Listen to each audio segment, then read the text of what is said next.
This is the experiment. We are going to see that simulation and experimental verification of electrical circuit problems using Norton's theorem. This is the apparatus required as per this circuit diagram, and I have filled this apparatus required as per the circuit diagram for different resistance values and RPS, voltmeter, ammeter, connecting wires and breadboard. And now we can see the theoretical calculation first. Norton's theorem problem.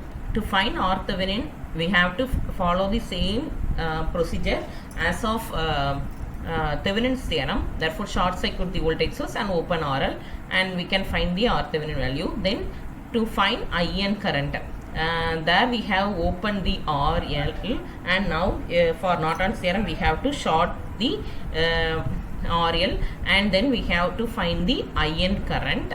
And to find IN current, since the parallel of this 270 ohm resistance is short, therefore no current flows through this, and so we can find easily the Norton's current, that is voltage by resistance.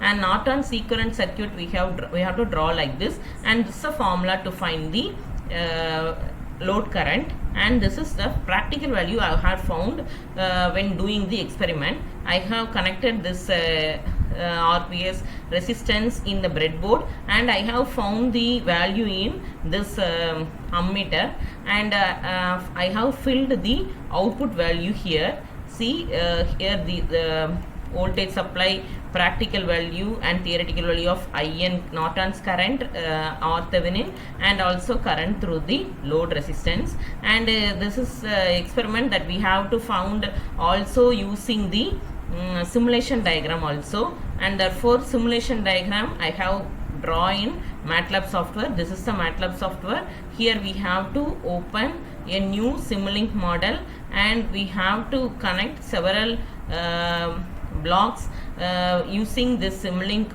library browser. I have already connected for Norton's theorem, and so we can run the circuit, and finally we can get the output. We can change the value of resistance here and also the voltage supply here, and finally we can got the output. This output values I have can be verified when giving the same value of this voltage and resistance value in MATLAB also. Thus we have successfully verified the Norton's theorem. Thank you, students.